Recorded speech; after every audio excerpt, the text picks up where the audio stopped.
Welcome back to Quiz Mindset. If this is your first time joining us, welcome, welcome, welcome. We are super excited. We are so happy that you are all here because we can't wait to share with you yet again another powerful story. I mean, listen, guys, if you thought you heard it before, you need to stay tuned in to what we're about to share with you because guess what? I have another amazing lady here in the studio to share her story with you, and I can't wait to introduce you to her. But before we go any further, if you have not done it already, make sure that you hit that subscribe button just right down below. Hit that subscribe button, share this with a friend, invite someone to come on and watch as well, and make sure you comment because we want to hear your comments. So let's head right into it. Welcome, welcome, welcome, Cherise. Welcome to Quiz My Side. Thank you. Good night. Night. How are you doing? I am doing well. What about you? I am good and excited to hear your story. I can't wait. So, Cherise, tell us a little bit about who you are and what you do. Okay, so Cherise, first of all, let me say I am a child of God. I'm my daddy's daughter. I am a lot of different things, but first and foremost, I am his. I'm also a minister of the gospel of Jesus Christ. I am a fitness coach. I am also professionally, I am a graphic designer. I do a lot of things. I wear a lot of hats, yeah. But all in all, I would say I'm someone that's fun-loving, easygoing, but that loves Jesus with her whole heart. Amen. Amen. I like you said, I do a lot of things, almost like it's just a lot, just a little bit. But Cherise, how do you find the time to do all of those things? Honestly, it's grace. It's grace because there are so many different things that are going on. You know, you have, for me, it's the graphics, it's the fitness, it's also the drinks, CC blends, it's a lot of different things. And then there are ministries attached as well. So it's a lot, I'll be honest. And every day doesn't feel as though, you know, I have it covered. I don't always feel as though I have it covered. Some days I just want to cry and be like, God, help. But I will say that I do get the grace to handle it. Each day is a lesson, and I just go according to his leading. So if today he tells me to focus more on, say, pathway to purity, that's what I do. If he tells me to focus more on something else, then I do. So really and truly, it's just listening and obeying. I like that. Listening and obeying. That's key. That is key, definitely for our direction, definitely for sure. So, Cherise, you have a powerful story that I can't wait for the others to hear because I've heard part of it already. And I'm super excited, right? Because this is something that you have been able to overcome. So, let's start from the beginning.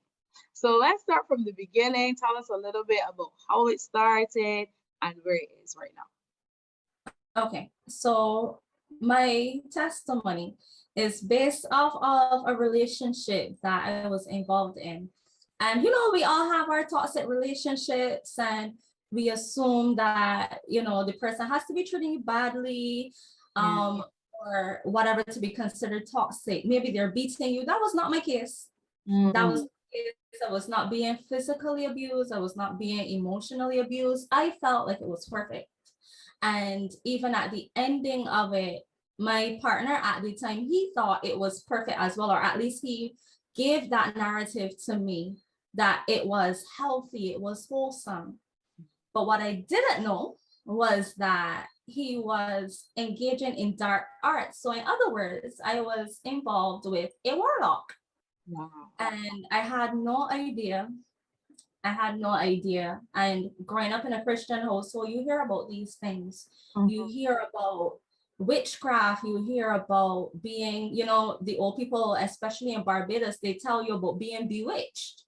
Yeah. And throw the term around so loosely, but it's a different thing when you recognize that it's so close to you, that these things happen in everyday life, and being a part of something like that, you never think that it's going to reach you. You Mm, never think it's going to touch you. yes. Yeah. Yes. Wow. Wow. Wow. So when did you discover that, okay, something about this relationship is just not normal? When did that that light bulb went off for you? Well, I would say it had to be over time because I wouldn't tell you that I had any idea of what was going on. But well, we all have this understanding of relationships where you try to get over someone and it doesn't quite seem to work, and we call those things soul ties. We could get into that later on. But we think that a soul tie just draws you back and that's it, and it's simple, you break it through deliverance, etc., and you move on. But this one was strange in that I remember we had a period of time where we were not as close, or trying not to be as close, because it was a sexual relationship. So we were trying not to be engaged sexually, or at least that was the request. And I remember sitting next to him in his vehicle one night, and it was almost like this heat came over me. I mean, that's when I knew something was strange, something was different. But in my ignorance, I just thought it was passion. I thought it was love. I thought it was just that this has to be it. I knew it wasn't of God, but it had to be it. This heat came over me and I felt as though I wanted to hyperventilate. It was so intense. Just the idea of being in his presence and not being intertwined with him. So that, I would have to say, was the first inclination that something was not right. And like I said, I've been in relationships before. I had been sexual before, and I had never experienced that. But I never ever thought that witchcraft was involved until coming on to the end. But we will get down there. Oh. So tell me, let's go back just a bit. How did you guys meet? Like, were you guys like friends before? Like, how did your relationship start? Well, I wouldn't say that we were friends, but we worked for the same company. So I would have met him there, but we didn't interact much at the company. However, there was at one point this kind of flirtation thing going on, and you know how a man would come when he's trying to pursue a woman, he would drop compliments, he would drop a joke to make her laugh, and that kind of thing. So that would have happened over a period of time, and I would have heard some things through the grapevine. So I asked some questions, and I found out some things about him in terms of his marital status and what's not, So I did find out that he was still in a married relationship, and it wasn't a case where he was happily married, but he was married. And that he was also involved with somebody else. So it was a triangle, to say the least. And when we got involved, because I asked him and he told me straight up, he didn't lie, he didn't try to hide anything, because he recognized that I came with all the information already. I just want you to confirm to me that this is true, and yet you are pursuing me. I want to confirm that this is true. So when he confirmed that it was true and everything, the attraction was still there. And I remember, and this is important for me because I remember the Spirit of God saying to me, even though I was not walking in alignment, he said to me, see that man and leave him alone. Wow. See that man and leave him alone. And I felt in my spirit, at that time, I didn't see it as God telling me, I have more experience now. But at the time, I just thought it was, wisdom, it would be wise to see a situation like this and to leave it alone. Yeah. But I just thought that's what it was. But it was God saying to me, see this man and leave him alone. But over time, as we continue to communicate and as we continue to go out together, because that was another thing. He knew the things, or he found out the things that I liked and the things that really moved me. And the whole idea of being wined and dined, and I don't have to pay a cent. I mean, I don't mind that if I have to pay a cent, but you're telling me you have it covered. That's attractive to me. To see that you have the desire to do that. So it was the little things, and even things in times of disagreement where I would have been in relationships before, where there was a lot of contention during emotional times, and you would have the shouting and the name calling and all of that. He was nothing of the sort. Very calm, very peaceful, sit down and discuss. Because if you go up there, he's not going up there with you. So at some point in time, when you come back down, he's going to sit and discuss that matter with you. So to me, it looked like everything that I wanted, because all of the things that I wanted in a relationship were presented in him. So I thought that was what I was receiving. But little did I know that that was not the case. So that was a basic synopsis of how things began and how I really got drawn into him, and into that relationship. Mm-hmm. Wow. Wow. Wow. Wow. Wow. Wow. So he basically already has studied you because he saw you, he liked you, he admired you, and he was like, let me get to know more about her, and pursued you, and you didn't recognize. And it's interesting that you said that because in most relationships, that's what happens. Like we hear God say, don't venture into this, or don't go there, cut this off. And we think it's not God. It's just our second thought, we have a second thoughts. And we talk ourselves out of it, of listening to the voice that is saying that's not for you, because we are being pulled away by the attraction. So I hope you guys are catching this. Be very open to what is out there, because the important thing about this is that God knows what we want, and the enemy knows what we are attracted to. Come on. And that's where he catches us at that point of attraction. So that's really powerful. That's really powerful, Cherise. So no, sorry, go ahead. But one of the things that I really wanted to make really, really clear, and for all the single women out there, I want you to be careful, because sometimes we pray for a husband. And I want us to be very specific, because I remember remarking to someone after the whole shebang, everything had finished and everything. I remember remarking to someone, I asked God for a husband and the enemy gave me someone else's. Why I want to highlight that is because it's, as you said, Kamisha, we have the things that we desire. We know what we are attracted to, but so does the enemy. Yeah. And he brings these things packaged as the right thing. He brings them packaged as what you want. Do you think the enemy is going to give us something that we don't want? No. He's going to give you exactly what you want. But only God can give you what you need. So when you pray, I want to encourage us to be specific with our prayers. God, I want my God-ordained husband. Because if you pray for a husband, the enemy is going to say, oh yeah, you want a husband? And with that, he's willing to give you not only someone else's, but to give you someone that you would be intertwined with, that really and truly can thwart your entire purpose, or even worse, cause you to lose your life. Yeah. And that's a reality. Yeah. That's it. You said it. So now you've recognized, okay, he confirmed this to you. Yes, I am married, but he's still interested in you, and so on. So how were you able to move past the fact that he was married? Like, what did you tell yourself to make yourself feel comfortable at that moment? I don't think I ever felt comfortable per se. I think there was a measure of comfort, but there was still some kind of shame attached to it, because I grew up in a household knowing that marriage is between one man and one woman. I grew up knowing about adultery. So it wasn't a case where I didn't know these things. So there was a measure of, this is not right. Each time that I would be with him or we would go out, there would always be a measure knowing that this man is not mine.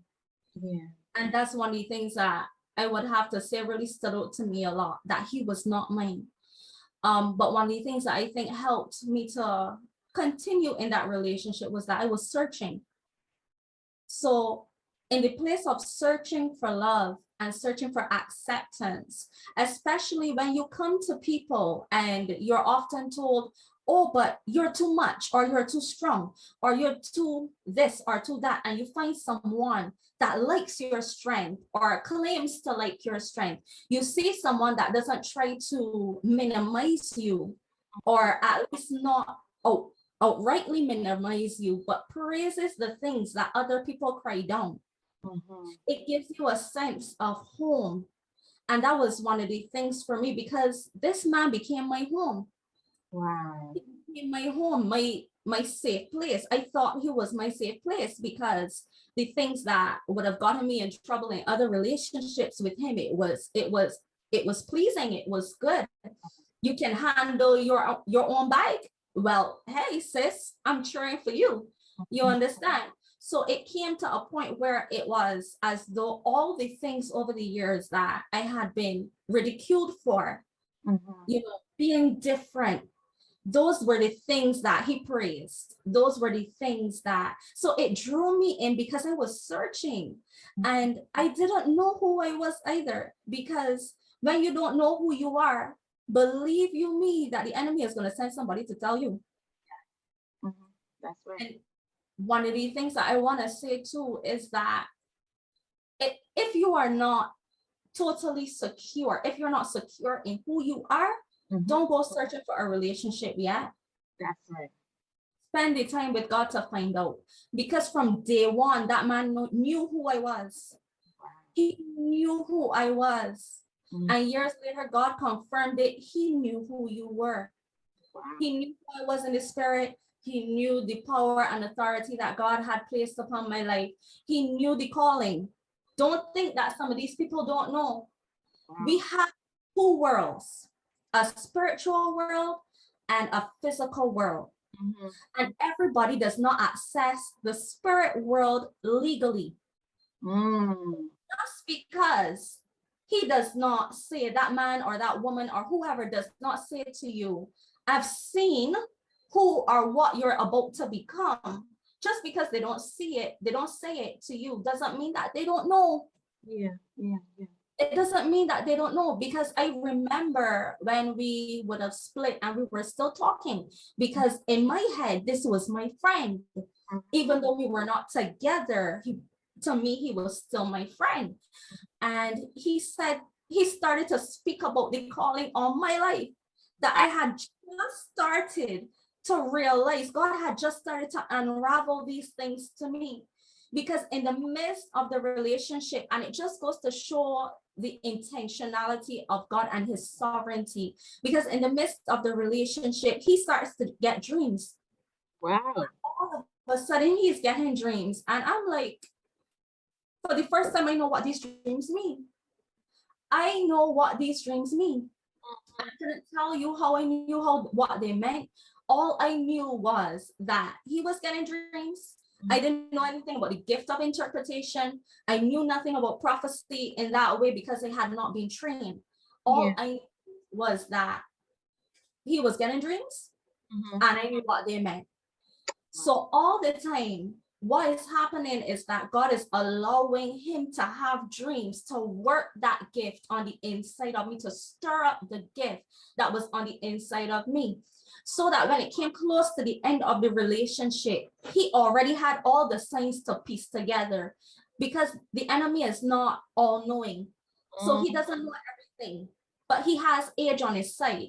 So he's been enough to know that there are so many signs to this particular calling, to this particular office. And so what happens is when he pieces them together, he gets a whole, because he knows the signs. So these people, when they come into our lives, sometimes they come with a measure of information. And as they continue to study you, then they get information that they can fill in the slots and fill in the blanks. It's important to know who you are, because if you don't know who you are, they will tell you, and you don't want to be told a lie and accept a lie. No.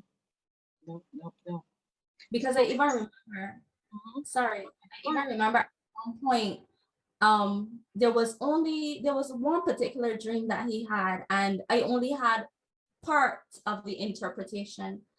And he started to say to me, but didn't the prophets of old have the entire interpretation?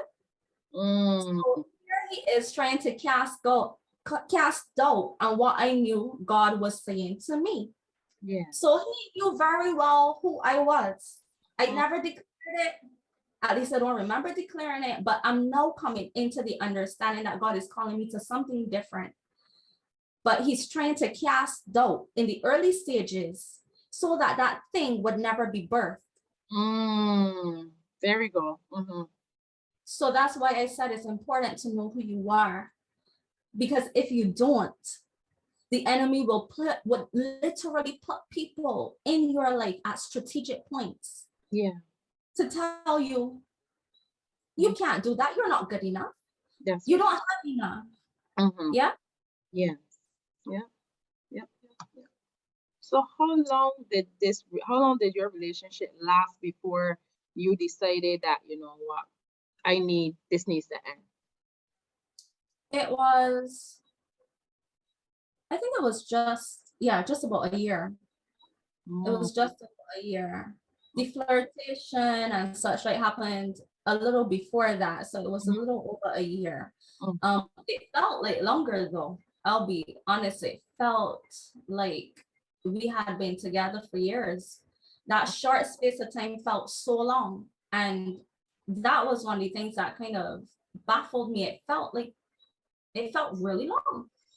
So even in the case of the timing, it felt like as though a month would have been a year. It just felt long. So it felt like I had been with this person for, I don't know, a long period of time in my life. But saying that it needed to come to an end, it wasn't so much about him. It wasn't so much about him knowing that it needed to come to an end. It was not about the relationship at all. The ending was not about anything that had transpired in the relationship. It wasn't about the other lady in the relationship. It wasn't about anything like that. It was simply that I had begun to spend time with God. Mm. And I remember when I started to become interested in the things of God, I started to read my Bible more. I started to listen to God at night at 2 and 3 o'clock in the morning. I would go into my friend's house and there would be this chair, this specific chair. And God knew that when I sat down in this chair, I came to talk to him. Mm. So at that time, I had left my 2 jobs because I was working one in the day and one at night. So I really and truly I didn't give God any time because I didn't have time and because I was not interested. Mm-hmm. When it came to the point where I literally had nothing to do, then I talked to God. And then he reached out to me. Mm-hmm. So when it came and I started to do that, talk to God at 2 and 3 o'clock in the morning, and it became such a transferal of my confidence, because then instead of talking to him so much, I was now talking to God about everything. And instead of him being my first response, God became my first response. Yeah. And it was a process because, mind you, when this process started, I was still in that man's bed. Mm. It wasn't a case where I got cleaned up and then came to God. No, it was a process because I could feel, all I knew was that something had changed, because when I slept with him, it was no longer all fun and fancy, but it was now I could feel the Holy Spirit inside of me grieving. So it's like, you had a great time, but I know God is not pleased. And because I've started to have a relationship with God, I know that he's not pleased with what is happening. Yeah. So in the process of that, in prayer, and I don't mean fancy prayer, I mean conversation like you and I are talking now. In the process of prayer and reading the word and just having experiences and knowing that this God was real and knowing that all the things I had heard about him were true beyond anything I could have imagined. Like my heart just wanted God more. My heart wanted God more. And I remember after we had split and everything and we were talking over the phone, at one point we had to exchange, because it was Christmas time, so we decided we were going to exchange some things, and he had brought something for me and I had something there for him from my house as well. So he came to my home, and for the first time in my spirit, I knew I wanted God more than I wanted him. And mind you, we've already split, but we are still like this. So Wow. we speak in words, but we are still communicating regularly. We are still in each other's space. I wasn't going to his home as often, but we were still very connected. Yeah. And I remember standing up in that veranda and the realization hit me for the first time in my life. I know that God has a plan for my life because I didn't feel like my life had worth.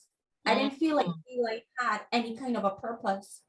But for the first time in my life, I knew God had a plan for me. I knew it. I knew it. I didn't know what it was, but I knew he had a plan. And I wanted so much to see that plan come to fruition. So standing up there, like it was a case where, you know, he was still saying, you know, I want to try again. And this time it was exclusive because at the time he and the young lady had split, you know, and he had moved out of the marital home and everything. And I knew, like, coming on to the ending of our relationship, none of the two of them were really in the picture so much.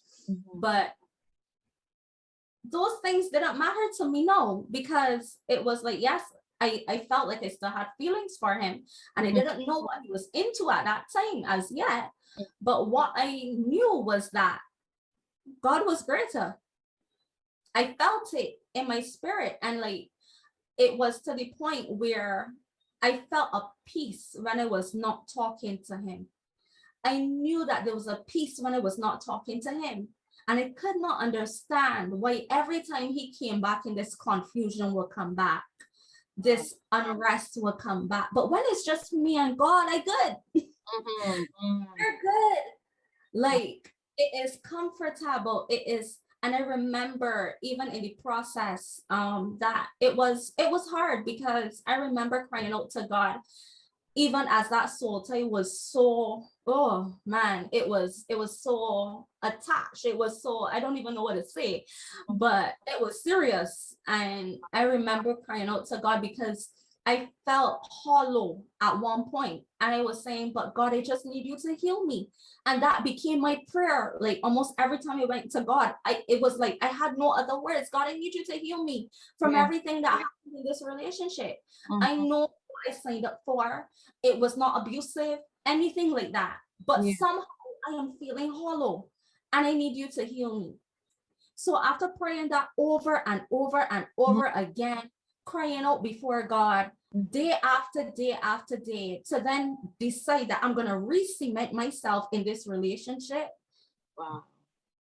It was not worth it. And I would love to sit here and tell you that I just chose God and everything went a-okay. But that's not what happened. It was a process. It was definitely a process, and I almost went back. Wow. I almost went back, and I remember the night because he had come back again. You know, we weren't persistent. We weren't in communication as much, but I remember he called back and he invited me to lunch because I'm an out girl. I like to eat food. I like to go to restaurants. That's me. And in the beginning of our relationship, we did a lot of that. So he had already known me enough to know that I would jump at the opportunity to go out. And I remember he said to me, I want to discuss this thing. I want to discuss, you know, getting back together and that kind of thing. And I remember telling him, but this is not what God wants. However, I jumped at the opportunity anyway because it's a good meal and he's going to pay for it. Can we just be honest? I decided I'm going to go. And the night time, while I'm making plans to go, I go to sleep now. And I have a dream where I'm in this house, my house. And I remember I was getting ready to go out. I was getting ready to go to a particular event. At the time, I didn't know what the event was, but I'm looking for this dress and I can't find the dress. Eventually, though, I find the dress. And the longest short of the story is because I don't want to draw it out. But when I got to my event, it was a ballroom. And I remember it was not strange for me because I came from a ballroom and Latin background. However, what was strange was that before I got into the ballroom, my phone rang and it was my mom on the next line. She was supposed to be meeting me at the ballroom. Mm-hmm. But she said she's not coming anymore. And I'm trying to figure out, but why are you not coming? And she said to me, well, I'm scared. And I could see now the house that she's in, she's ducking down because the house has been riddled in gunshots. Wow. And all like boards were coming in from the roof, and the house was a mess. It was a mess. It was pure calamity.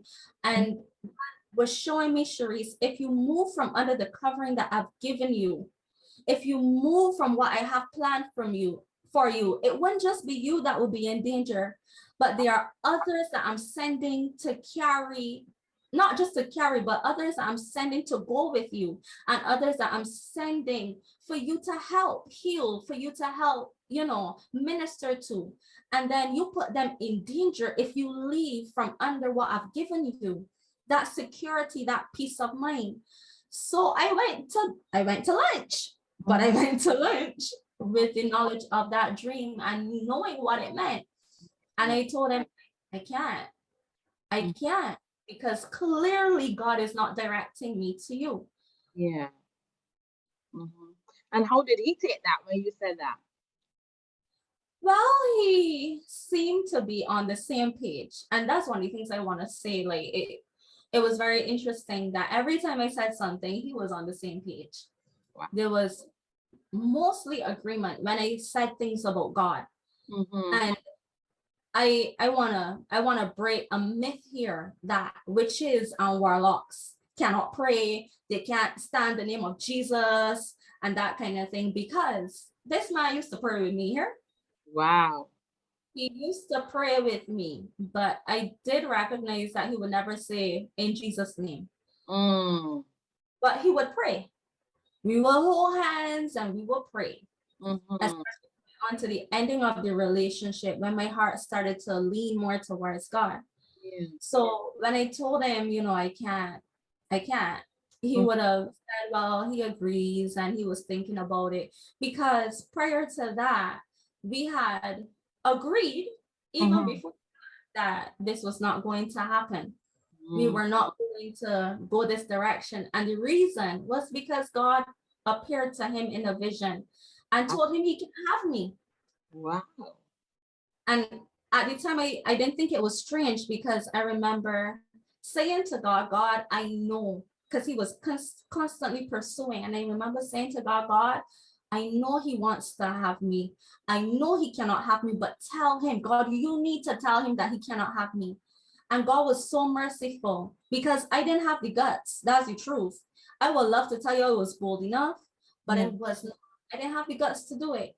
And God appeared to that man the night time and told him a few nights later and said to him, you cannot have her. And the words he said to me when he gave me that message were the exact words that I had spoken to God, and he was not in the room when I spoke to God. So I knew that God had no respect towards that relationship.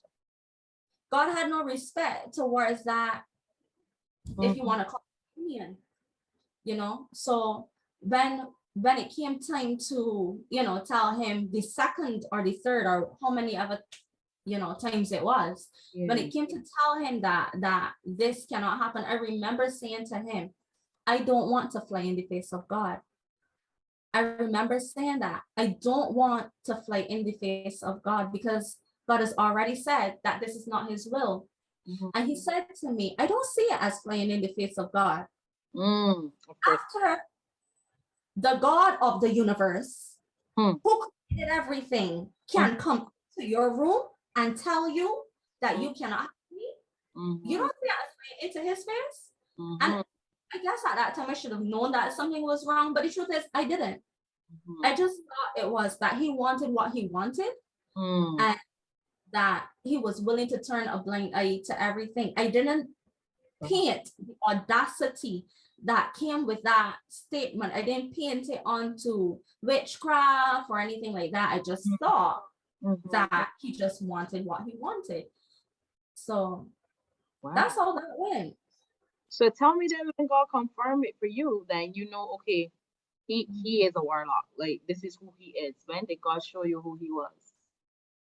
I will have to say it was over time because, however, the final confirmation only came last year. Mm. One of the things that he was so yeah, he was so crazy about the idea of me sleeping over. Mm. And I had never done it before. I had never slept over at any of my partner's homes before. Like I said, I grew up in church, so I knew fornication was wrong. Mm-hmm. Um, so it would have made it even more blatant to my family and to those around me that I am living in sin. Yeah. It's one thing to commit a sin, but it's another thing to be living in sin.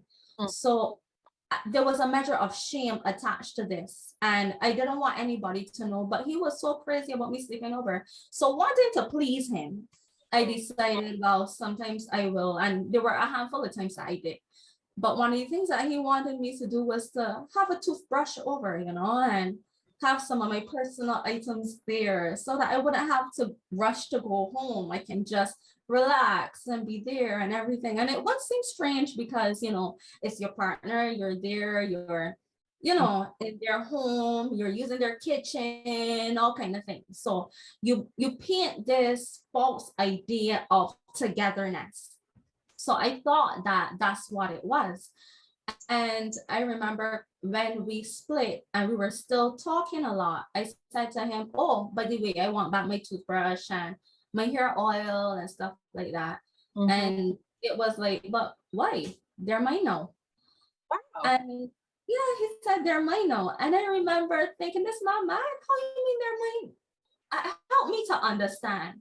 And then he made a joke of it. He said, what happened? You frightened that I used to go ahead. And yeah, he said, you frightened that I used to go ahead. And he laughed. And I laughed with him because I just thought he was being a clown. Mm-hmm. Know that there was something else attached there. So I remember I would have had a dream where God would have showed me the entire situation, the relationship between him and myself. And then he would have also shown the young lady that was involved with him at the time, who also was not aware, at least I believe she was aware of our relationship, but didn't have probably similar to me, she didn't have the guts to end it. Mm-hmm. But in this dream, I remember she and I would have had a contention. And when I went into his home, my face was disfigured. Wow. And I went to the washroom and I washed my face. And when I washed my face, I came out looking fresh and clean. And I remember when I shared that with an older woman in the faith at the time, being relatively new, she would have said, oh my goodness, I love that. That's showing that God delivered you from the situation. So I was like, wow, powerful. But then the next part of the dream is what really struck me, because I remember I would have seen him and her, standing together, and he was talking to her and kissing her and telling her what's happening between us is nothing and that kind of thing. And I remember going to him afterwards and asking him why he said that. So I'm saying one thing, but when he comes to me, he is denying it completely. And here's the thing, I believed him. Wow. I saw exactly what happened, but I believed him. And I remember feeling when I got up, it was just an inner knowing. That's the only way I can describe it. It was an inner knowing that I had been under a trance. That to believe what he was saying. And I remember sharing this with someone as well who was a mentor at the time, and the individual didn't latch on to it. But for me, it's just I knew something was not right about that. I felt as though I was under a trance in this dream. That was closer to the ending of our relationship. However, last year, I'm having another dream. I'm a relatively avid dreamer. And I remember I would have had this dream showing again the relationship between him and myself. And at times the relationship between her and him. But this one took a different turn altogether. And I remember God showing me this thing in a totally different way. And he started to show me the breakdown of, you know, similarities in my childhood and that kind of thing that would have probably caused me to latch onto this relationship. But at the end, I heard the Spirit of God whisper, witch. And I'm like, witch? So I get up from this dream and I begin to pray because I need to know what's going on. I mean, I'm seeing all the things. I'm not just seeing what they're doing, but I'm also seeing things that I did, you know, because I wasn't all blameless, let's be honest, but also seeing things that I did to try to latch on to this relationship and to hold on to him. Some lies and stuff involved. But I'm like, God, what is happening? And I'm praying, and God says to me, because remember, I heard the term witch. So I'm like, who is a witch? What is going on? And God says to me, both of them. So I said, both of them?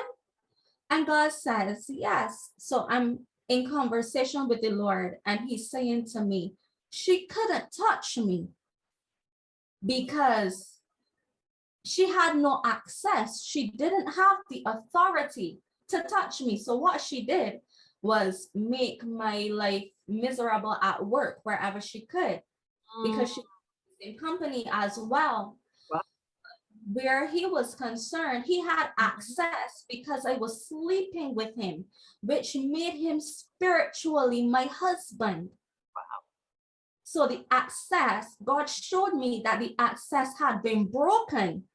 And he no longer had an outlet. He no longer had any way of affecting my life. He no longer had a way of like, there were no doors for him to enter. So at that time, it was all of the pieces over the years started to come together. It started to come together. And I remember I would always, because my mom, and I praise God for her, like, we are close. And I remember saying to her over the years, I believe he's dabbling, you know, I believe this, I believe that. And my mom would say, but you sure? Because this man was so nice. When I tell you, he was so nice. I mean, he would do things for you. He would do things for your family, go out of his way. And he appeared to be so nice. And so the perception was there that we could not see what was happening. And when God confirmed it, it made sense. Wow. Because now it was no longer a case where he and I were in contact, but it was a case where, you know, he is no longer in my sphere, he's no longer in my circle.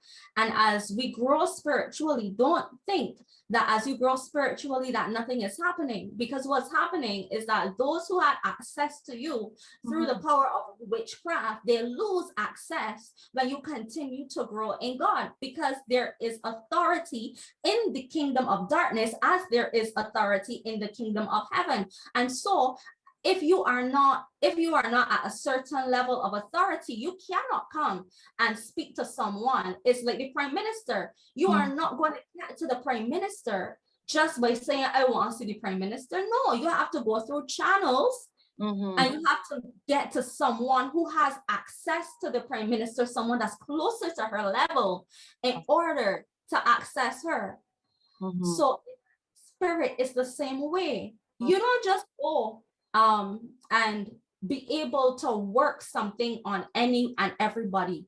You have to have a certain level of access, and a passageway has to be made for you to get to that individual. Some door, some entry point has to be given there. So when God said to me, but he no longer has access to you, that was when God confirmed what I had suspected over the years. So I had not really spoken out much about it because I was not sure. I was not certain. I felt as though it was what God was saying, but I wasn't certain. And when I had that dream last year, God ensured that I knew that the power of witchcraft had been broken over my life. Wow. Wow. So I know we're running out of time, but tell us before we go, how were you able now to go through? Because now all these things have happened, you know, you had soul ties, all these things, and so many things. Now, how did you go through, or how did you recognize, you know what, I need deliverance because I've been through some stuff. And how did you recognize that? And then walk me through that process of receiving your deliverance. I would say my deliverance has been ongoing. Because there have been times where I had deliverance before our relationship. No, not before. I would say directly after our relationship, but everything was not gone. Everything was not gone. And one of the things that really, really brought it up was a night that he called me, and this wave of depression hit me. It hit me and I went under some spiritual attack. When I tell you that I could have felt the demons like trying to beat me in my head, literally. Like, so all that time I needed deliverance, but I didn't. That was one of the things that really, really drove me towards, a minister to get deliverance. But after that period of deliverance, there were still things that were under the radar that were hiding. So it has been a case of a lot of fasting, to be honest with you, because there was a year where God took me through rigorous fasting. Every time you look wrong, I was fasting. And it wasn't of my own accord because I like to eat. I like to eat. But every few weeks, God was saying, it's time. It's time. And what I didn't know was that through my fasting, that God was doing a work of cleansing, of purification. And I find that we tend to think that deliverance is a one-time thing. Boom, bang, you're done. No, no, no, no, no. As we go through our Christian journey, the higher you climb, the more sound you get, the more spiritual aware you become. Deliverance takes place because there are things that have been there from childhood that have to be broken. So for me, it's been a case of every time I go to another level, then God strips off. He strips off. He strips off. He strips off. Yes, they cough up and spit out deliverance too. We've been having that. However, there are other things also like mindsets. There are ideologies that needed to be replaced. And I'm still working through some things, to be honest. But it's not about that in a vacuum, just the relationship, but so many other things, because we are carriers, we are women, we carry. So whenever we go through something, then there's something else that's placed on us to carry. And so what happens is God has to take that thing off of you so that you no longer carry it and replace it with His Spirit. So my process has looked like that. And I would say it is an ongoing process. It's still ongoing. I won't tell you that I have arrived and that everything is in its place. What I'll tell you is that I'm not where I used to be, and that people are benefiting as a result of that. So for that, I give God all glory and all praise. Amen.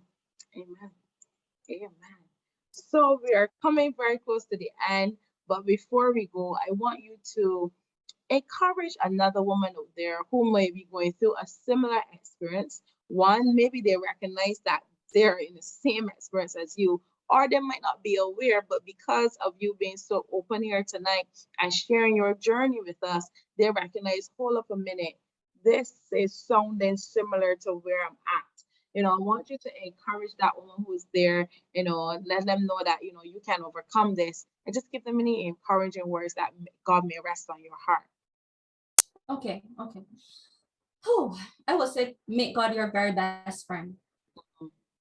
Because so often what happens is when individuals, and they don't have to be witches or warlocks, they can just be a regular individual that is causing you hell.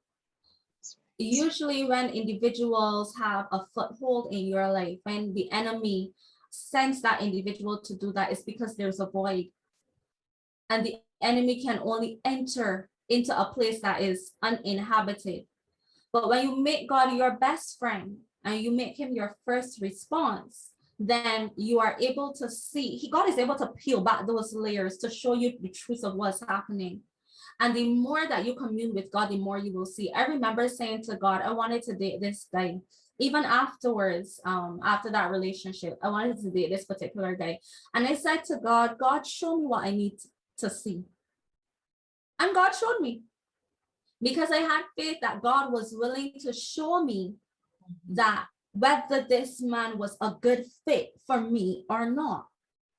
And so I think we fall short sometimes by not asking God first. But if you've not asked God first, that's okay. That's okay. You're here now. You can ask him now. Ask God the truth, to show you the truth of the individual that you're involved with. Ask him to show you who this individual is. Show, and not just show according to what you see them do, because what you see on the outside is not the heart. Only God can see the heart. Ask God to show you the heart of that individual. And I believe he will. Pay attention. And as you pay attention, I know it's not always a case where you can pull yourself away, because soul ties are serious things. And even as soul ties are broken, there still is healing that needs to take place. So as you approach, and you try to pull yourself away, don't try to do it in yourself. Get close to God. Sit down, have a conversation. The more you build your relationship with God, the less of a desire and the less authority really and strength that soul tie and attachment will have. Yes. The power is in your relationship with God. And don't think that because you had sex last night unprotected and you're unmarried, that God is not going to hear you. I am a testimony that God hears the prayer of a wayward child. I was his, but it was wayward. I did my own thing, but God heard my prayers, and God sat with me in my room at 2 and 3 in the morning, knowing full well that I was going back to my very married man. Afterwards, he knew, but he sat with me and he talked with me. He built a relationship with me, and if he can do that for me, he can do it for you. That's right. So my advice would be to cling to God, because when God becomes your center, everything else has to be affected. And just like that, you'll see things dropping off. You'll see people dropping off, associations. And I want to encourage you not to be afraid when they start to drop off. Don't be afraid, but pay attention. Because as God allows them to drop off, you may feel lonely for a little bit. But as it's better to be lonely than to have the incorrect spirits around you. And God knows who he wants to place in your life, but they can't come if the wrong people are there. Right. So that would be my advice, to trust God and to become his. Spend that time getting close, being in communion, have conversations. It doesn't have to be no pretty prayer. Yeah. Sit down and talk to him like I'm here talking to Kamisha tonight. He is very personable. He's very inviting. From the time you come, he's excited to talk to you. That is our God. And he's done it for so many others. He can do it for you. Indeed, indeed. Well said. Listen, guys, you have had more than a mouthful here tonight. I hope and pray that you guys have taken notes. And if you missed anything, just know you can come back again and you can rewatch this. But I really pray that something that Cherise shared tonight really touched and bless your heart. And you got some clarity, some sound guidance, on various situations that you may be going through right now. It might not be the same exact thing that she has gone through, but I'm sure that something she said has encouraged you here tonight. So I just really want to thank you guys for coming up tonight. Thank you for joining us. It's definitely a pleasure having you. And remember, if you have not done this already, make sure that you subscribe to this channel so that you can be kept abreast of every video that comes out. So share this link with a friend, and as always, comment below. Let us know what you think, because we want to know what you think about what you heard here tonight. And Cherise, thank you so much for being so open and so I call it hot, so honest, open, and transparent here tonight with us. Definitely thank you for sharing with us. I know that a woman's heart has been blessed. So guys, we will see you again on our next episode as we continue to watch our episodes on Battered, Bruised, Not Broken. So stay tuned. And remember again, like, share, and subscribe. Bye.